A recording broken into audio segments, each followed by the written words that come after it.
This is mile 1 of the New York City Marathon. You made it to the starting line after a year, maybe more, of difficult work. You're starting with one of the longest, steepest climbs of the major marathons, courtesy of the Verrazano Bridge. About 200 feet, in fact. Whatever you do, don't get overconfident. Use the uphill as a way to ease into the run and check your body for how it's feeling in relation to your training. Maybe sightsee along the way as an excuse to keep your pace nice and steady. And of course, what comes up will immediately start to come down.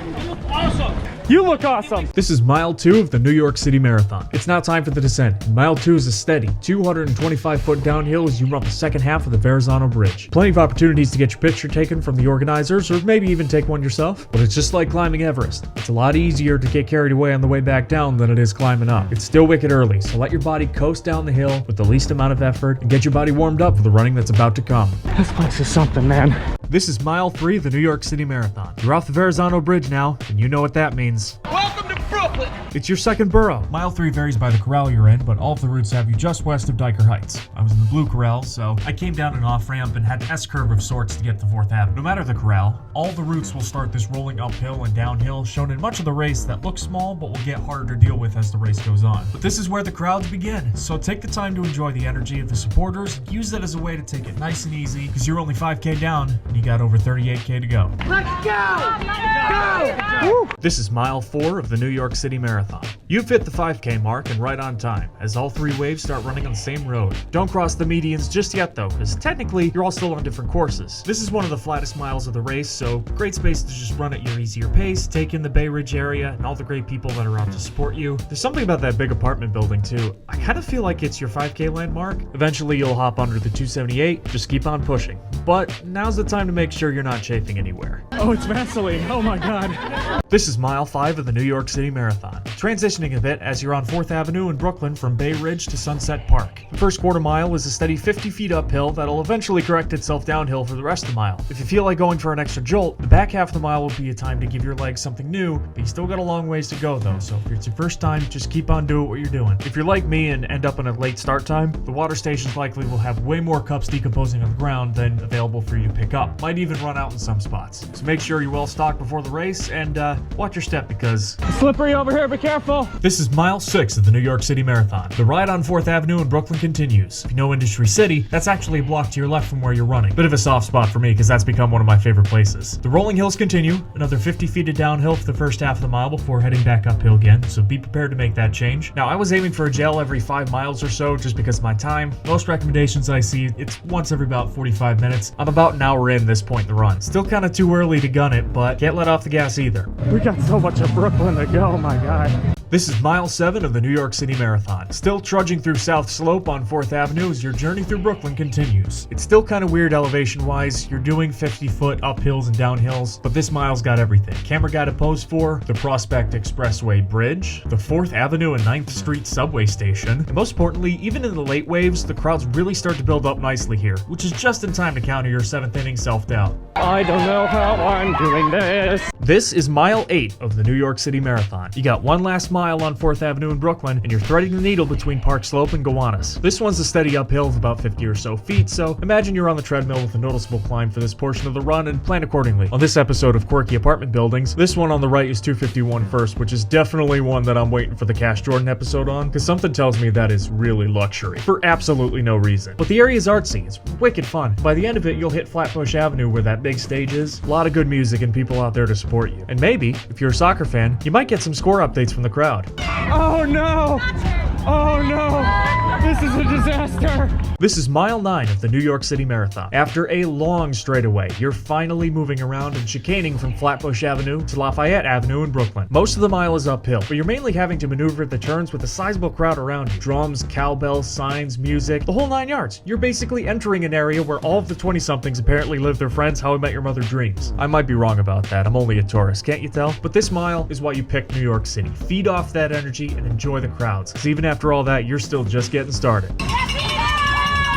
This is mile 10 of the New York City Marathon. You're hitting the 15K mark along Clinton Hill with one left turn from Lafayette to Bedford Avenue. This mile is one big 75 or so foot decline, so definitely one you'll want to coast on without causing too much wear and tear. Architecturally, this one is peak Brooklyn with all different kinds of buildings and environments, and the crowds will usually calm down by the back half of the mile, so use it as your system check. This is another mile on the fifth wave where they actually ran out of water cups by the time I got there, so just be aware of that. Hopefully it gets fixed for next year, but you never know. Remember on this mile too, you gotta watch out for pedestrians and the occasional art piece. This is mile 11 of the New York City Marathon. Bedford Avenue in Brooklyn swings to the left as you've officially hit Williamsburg. The first half of this mile is a steady uphill and often still a quieter part of the course. I was in wave 5 and really there were only a few people walking around like it was a normal Sunday morning, but eventually that uphill brings you over Division Avenue as Bedford swings to the right again under the Williamsburg Bridge, running pretty flat the rest of the way. Here's hoping you're in good shape at this point, because after going under that bridge, the crowds start to creep back in again. In my case, starting with some really intriguing music being blasted by the locals for your convenience.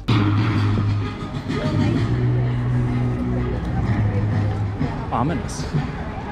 Very ominous.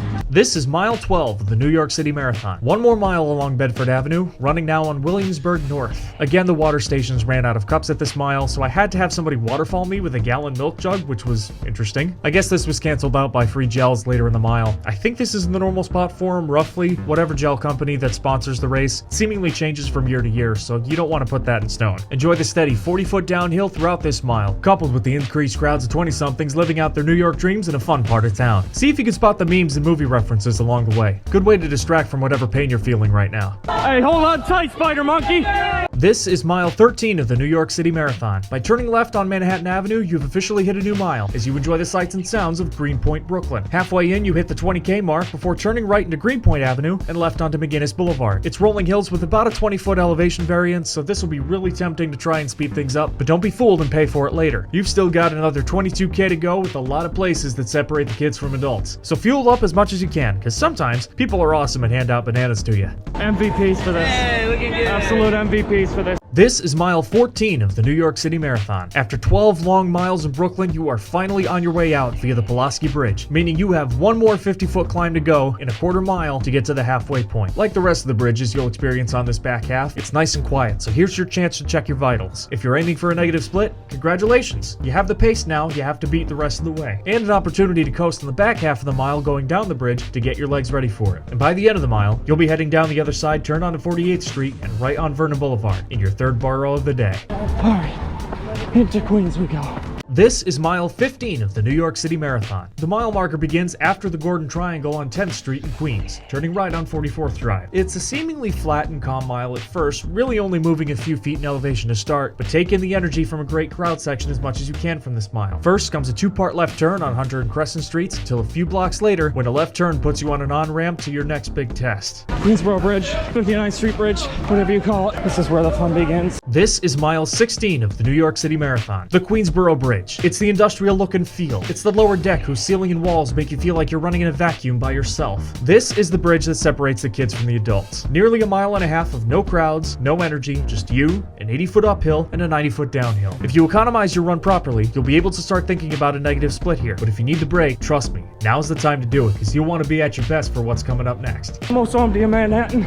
This is mile 17 of the New York City Marathon. You've just had a mile and a half of no crowd noise. One hairpin turn at the start of mile 17 gives you both a literal and figurative 180 from that, as you get introduced to the wonderful world of Manhattan. When you get off, give yourself a quick chance to embrace that crowd on your right and love yourself looking at that bridge you just conquered on your left. After that, it's just one more left turn, and the fun really begins as you go under the bridge and into First Avenue. The rest of the way is mostly downhill, so it's a good mile to boost your negative split chances, but carefully. And it's a good reminder to put your name on your shirt. It's really fun getting the shout-outs from the crowd by name. There you go, Peter, keep it up! This is mile 18 of the New York City Marathon. We're continuing our journey on First Avenue in Manhattan, now on the Upper East Side and Yorkville. For someone that's never lived in the city, this mile puts the sheer size of New York into perspective, because you get a mile just from running from 75th Street to 96th, just 20 blocks. And here the elevation gets more prominent as well. First third of the mile is about a 20-foot uphill, back 2/3 is a 50-foot drop, the apex of which being around 84th, 85th Street. Embrace the really good environment in these miles. Have your friends set up shop around here, because you're gonna need it, as well as all the fluids you can get, even if there's no cups around. Need a waterfall. You want orange? This is mile 19 of the New York City Marathon. It's your second full mile on 1st Avenue in Manhattan, and now you're in East Harlem between 96th Street and 116th. 19 is a very flat mile. Range is really only about a couple of feet, so it's a good mile to hop on autopilot and go. Especially if you're like me in the later waves, where the crowd sometimes is hyped with drummers and sometimes it's just nothing. This was my first marathon overall, and I've really only been running for 2 years, so this is when I was starting to feel it from lack of experience. So in an effort not to lose momentum, I just told myself, let's go and cycle. Walk for 1 block, jog for the next 3. This is the mile where things start to get really humbling, but at the 30K mark, you gotta keep moving forward, because you've already made it so far. Just remember what my guy Ted Lasso says. Absolutely love this cosplay work right here. This is mile 20 of the New York City Marathon. You're still on 1st Avenue in East Harlem, and you're still on a flat path. And then, surprise, your 4th bridge of the day. The Willis Avenue Bridge is only a 30-foot incline and decline, but as your legs get sore, the bridges get harder, and this is widely considered the spot where most runners hit their wall. The 2022 edition was one of the hottest on record, so here at the last wave, people were just walking uphill at this point to save energy. It was like you were at an ultramarathon instead of a regular one. You might have to do this too if you're struggling. Just remember to economize, but don't get comfortable. It's crunch time now, but you're heading towards the perfect spot to get you through it. Into the Bronx we go. This is mile 21 of the New York City Marathon. Left on East 135th Street, right on Alexander Avenue. Left on East 138th, right on 3rd Avenue. Left on East 140th, left again on Ryder Avenue, and right on 138th Street. These are the 7 turns that make up your stay in the beautiful Bronx. The beat of the drums, the hype of the crowds. This is the energy to keep you going for the last 10K of this race. It's rolling hills with a range of about 15 feet, so if you're in the 3-hour bracket or below, really it's just maneuvering the corners you have to worry about if you want to run them Formula 1 style. For me, all the way in the back, the sun's starting to come down, but it's not over until the medal's in hand. This is mile 22 of the New York City Marathon. Welcome to the last damn bridge. Woo! Congratulations, you have made it in and out of 5 boroughs. But now it's time to head home via the Madison Avenue Bridge. You'll find yourself at the end on 138th and 5th, then turning right to start the downtown run down 5th Avenue. This run through Harlem is about a 15-foot uphill throughout the mile, so don't overthink it too much. If you're running at a steady pace, keep doing what you're doing. If you gotta run walk, do it in block-by-block cycles to keep things steady. Once you get to Marcus Garvey Park on 124th, there'll be a little chicane to the right, but keep the energy going as much as you can, because this crowd is out here to support you. You can do this. Come on, guys. This is mile 23 of the New York City Marathon. Rounding Marcus Garvey Park, we continue our final long straightaway down 5th Avenue in Manhattan. From here on out, the game is all mental. If you're ready to bring out the jets, don't jump too early and ruin your finish. If you're just hanging on, keep a steady rhythm of running and walking. You've made it so far already, and by the end of this mile, you'll be heading uphill with Central Park to your right. The finish is quite literally right in front of you. Use it to be proud of how far you've gotten, and that'll build that momentum for how much you got left. Looking good. Looking good.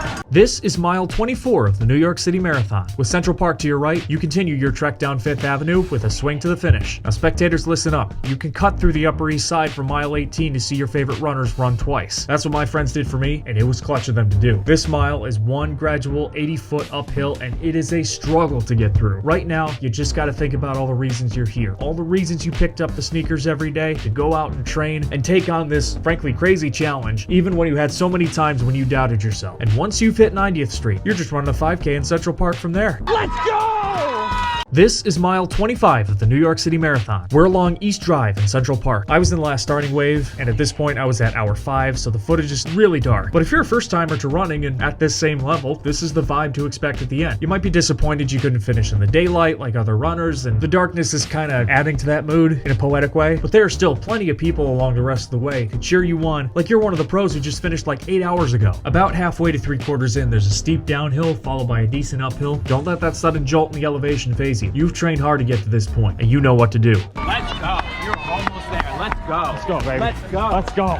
This is mile 26 of the New York City Marathon. Step 1, make your way through East Drive and Central Park into Grand Army Plaza. Step 2, turn right and run the length of the park on West 59th Street. Step 3, run right again at Columbus Circle and swing back into the park toward West Drive. It's a 1.25 miles that takes every single muscle to the absolute limit, but all the people screaming that you're almost there, for once, are actually serious. Since the footage is so dark, you can't really tell, but I actually felt like I pulled something with about 800 meters to go, and I had a split second or so where I didn't think I might be able to finish it, but your legs propelled every step. You didn't let your head question things. You didn't let yourself back down. Full steam ahead, Speed Racer. Whatever it takes, go get that medal, and remember that moment of accomplishment for as long as you live. I myself might have gotten a little too hyped. Yes! Yes!